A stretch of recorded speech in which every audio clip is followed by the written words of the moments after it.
السلام علیکم ورحمۃ اللہ وبرکاتہ۔ اعوذ باللہ من الشیطان الرجیم، بسم اللہ الرحمن الرحیم۔ میں حکیم مصطفیٰ ہیلتھ ٹائم نیو کے ساتھ آپ کے سامنے حاضر ہوں۔ ہمارا پروگرام جو بھی اس سے پہلے ہوئے انشاءاللہ الحمدللہ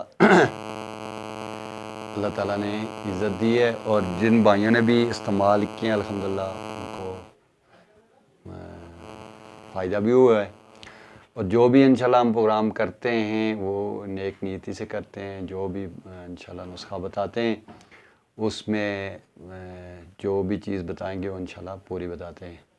آج کا جو موضوع ہے وہ بھی بہت ہی عام مسئلہ ہے، وہ ہے موٹاپا، چاہے مرد کا ہو عورت کا ہو۔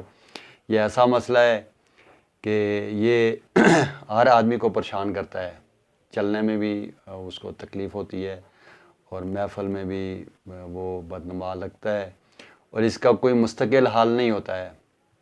یہ ہوتا مرغن غذائیں کھانے سے ہوتا ہے، یا جو آدمی کام کر کے وہ کھانا کھا کر، یا ویسے ان کا جو چل قدمی ہے یا چلنا پھرنا نہیں ہوتا ہے، موٹاپا ہو جاتا ہے، کولیسٹرول زیادہ ہو جاتا ہے۔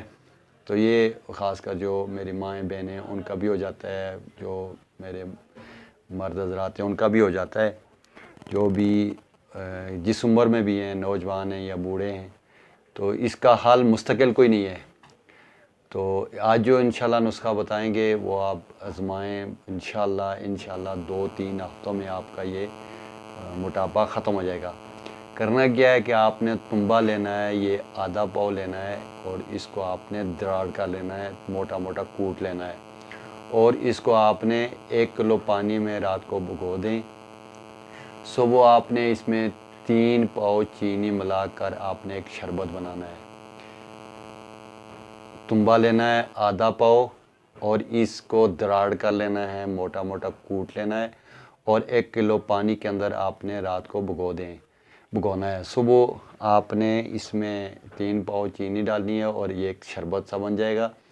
آپ نے آدھا تولہ یا 2 تولے آپ نے یہ شربت یہ روزانہ پینا ہے، صبح خالی پیٹ، اور یہ انشاءاللہ 2-3 ہفتوں میں آپ کا یہ جو موٹاپا ہے یہ انشاءاللہ ختم ہو جائے گا۔ آپ کو پیخانہ پیچس لگیں گے، پیخانہ کھل کر آئے گا، پریشان نہیں ہونا، اس سے یہ انشاءاللہ موٹاپا ختم ہو جائے گا۔ اس سے یہ بھی ہوگا کہ آپ کو اگر اپینڈکس کی تکلیف ہے یا آپ کو دائمی قبض ہے اس سے بھی یہ انشاءاللہ آپ یہ استعمال کریں، اس سے بھی انشاءاللہ آپ کو چھٹکارا مل جائے گا۔ بنائیں، استعمال کریں، انشاءاللہ اللہ شفا دے گا۔ السلام علیکم ورحمۃ اللہ۔